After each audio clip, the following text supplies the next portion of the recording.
నమస్తే, welcome to Yoyo TV. BRS పార్టీకి కంచుకోట అయిన మెదక్ లోక్సభ స్థానంలో తమ గెలుపు అవకాశాలను మెరుగుపరుచుకోవడానికి కూడా తెలంగాణలో అధికార కాంగ్రెస్ పార్టీ అన్ని ప్రయత్నాలు చేస్తోంది.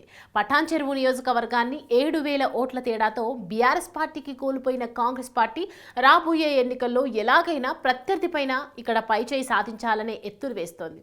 ఇందులో భాగంగా మెదక్ పరిధిలో తమ బలం ఉన్న నేతలను తమ పార్టీలోకి ఆహ్వానిస్తోంది. ఈ క్రమంలో నీలం మధును కాంగ్రెస్లోకి ఆహ్వానించింది. తన రాజకీయ భవిష్యత్తు దృష్ట్యా తాను కూడా బీఎస్పీ పార్టీని వీడి కాంగ్రెస్లో చేరాలని నీలం మధు నిర్ణయించుకున్నారు. అనంతరం తన అనుచరులతో నీలం మధు మీటింగ్ కూడా ఏర్పాటు చేసినట్లు సమాచారం అందుతోంది. వారు కూడా ఓకే అనడంతో గాంధీ భవన్లో కాంగ్రెస్లో చేరారు. గత అసెంబ్లీ ఎన్నికల్లో బీఎస్పీ పార్టీ అభ్యర్థిగా పటాన్ చెరువు నియోజకవర్గం నుండి పోటీ చేసిన నీలం మధుకు 46,000 ఓట్లు వచ్చాయి.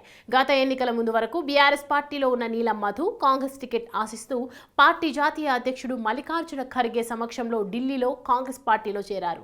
కాంగ్రెస్ పార్టీ మధుకు పటాన్ చెరువు అసెంబ్లీ నియోజకవర్గం సీటును కూడా ప్రకటించింది. జిల్లాలో సీనియర్ నాయకుడు, ఇప్పటి ఆరోగ్య శాఖ అమాత్యులు దామోదర రాజనరసింహ కాటా శ్రీనివాస్ గౌడ్కు మద్దతుగా నిలవగా, మరొక సీనియర్ నాయకుడు జగ్గారెడ్డి మధుకు అండగా నిలిచాడు. ఈ పరిణామాల మధ్య కాంగ్రెస్ నాయకత్వం మళ్లీ టికెట్ కాటా శ్రీనివాస్ గౌడ్కి వచ్చింది.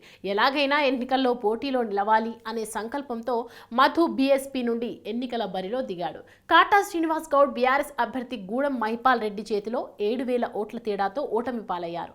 కాటా శ్రీనివాస్ గౌడ్, నీలం మధు మధ్యలో విభేదాలు కాంగ్రెస్ ఓటమికి కారణమయ్యాయనే టాక్ కూడా వినిపించింది. ఈ నేపథ్యంలో కాటా శ్రీనివాస్ గౌడ్, నీలం మధు చేరికను ఏ విధంగా తీసుకుంటారనేది అందరూ ఎదురు చూస్తున్నారు.